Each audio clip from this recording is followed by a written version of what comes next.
The Indian Premier League sold its media rights for $6.2 billion. Split across 370 matches over 5 years, that is $16.8 million per game. The English Premier League, the most watched football league on earth, sold its rights for $16.7 billion. But the Premier League plays 380 matches every season. Across their 4-year deal, that works out to $10.9 million per game.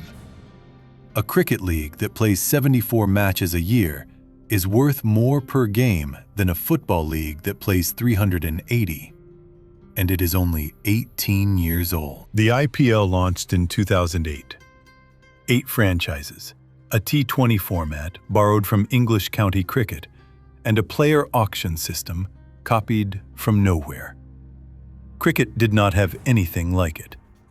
By 2026, the league has 10 teams, each playing 14 matches in the group stage plus 4 playoff rounds. The total? 74 games spread across roughly 2 months. And the IPL 2026 season is happening right now, with Punjab Kings leading the points table as the playoff race tightens. Here is what makes the IPL unusual. It is a 2-month sprint. The Premier League runs 38 weeks. The NFL runs 18. The IPL crams its entire season into about 60 days. That compression creates scarcity, and scarcity drives the price up. In June 2022, the BCCI auctioned the IPL's media rights for the 2023 to 2027 cycle. The total? 48,390 crore rupees, roughly $6.2 billion. That was a 196% increase over the previous cycle. The rights were split into 4 packages. Disney Star won the television broadcast rights for 23,575 crore. Viacom 18 won the digital streaming rights for 23,758 crore. And for the first time in Indian sports history, digital rights sold for more than television. That detail matters. India has over 700 million smartphone users. JioCinema, owned by Viacom 18, streamed IPL matches for free to build its subscriber base. In 2023, a single IPL match on JioCinema pulled 32 million concurrent viewers. No other streaming platform in the world has hit that number for a single sporting event. So when you hear 16.8 million per match, it is not just TV money. It is the combined weight of a 1.4 billion person market watching on their phones. Compare that to the Premier League. The EPL's new 2025 to 2029 deal totals roughly £13.2 billion, about $16.7 billion. That is massive. But the Premier League plays 1,520 matches over those 4 years. The per-match value? About $10.9 million. Still enormous, but 35% less than the IPL per game. The NFL still sits at the top. Its $110 billion 11-year deal works out to roughly $35 million per game. But the NFL plays just 285 games a year, regular season plus playoffs. The IPL is second globally on a per-match basis, ahead of the Premier League.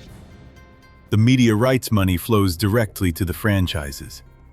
Each of the 10 IPL teams receives approximately $55 to $60 million per year from the BCCI's central revenue pool. That is before they sell a single ticket, a single jersey, or a single sponsorship.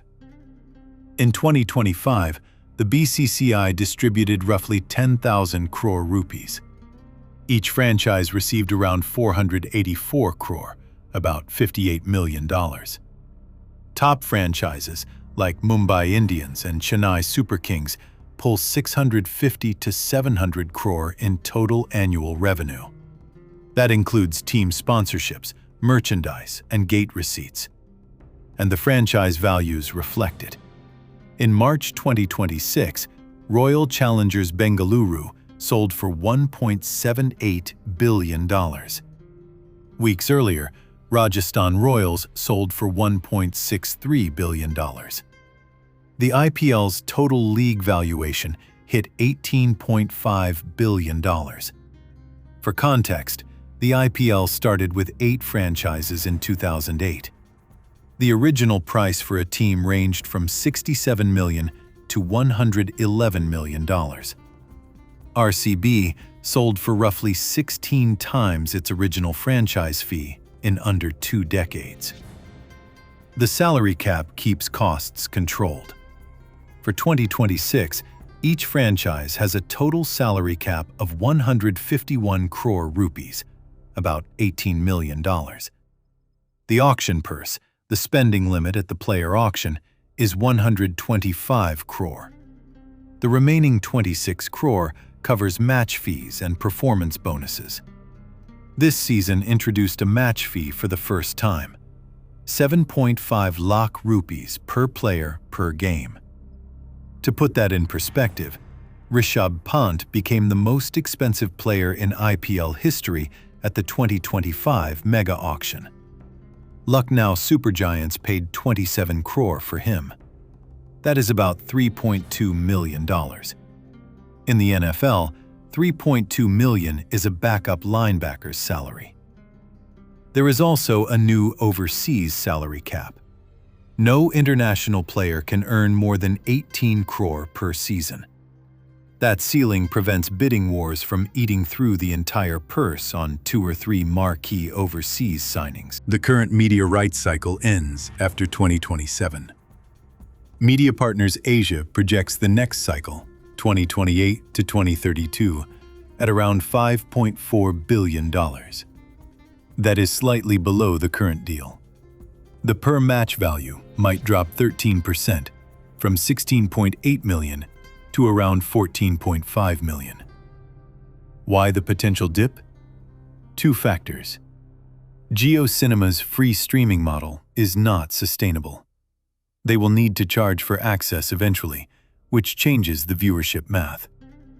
And competition from other cricket leagues, SA20 in South Africa, ILT20 in the UAE, Major League Cricket in the US, could dilute the talent pool. But the counterargument is strong. India's digital advertising market keeps growing. The IPL's position in Indian culture is closer to the Super Bowl than to a regular season league. And no competing T20 league comes close to matching the IPL's media value or player salary levels. The IPL 2026 playoffs will decide the season over the coming weeks. But the business story is already settled. A league that plays fewer games than any major sports property on Earth built the second most valuable per-game media product in world sports. In a country where cricket is closer to religion than recreation. It took 18 years. That is the business of the IPL. The question I keep coming back to: could any other country build a league this valuable, this fast? Or does the IPL only work because of India's scale? Drop your answer in the comments. If you want more breakdowns like this, subscribe. Next week, we're looking at why you need 6 different apps to watch sports in 2026, and how much that is actually costing you. That video drops next Tuesday.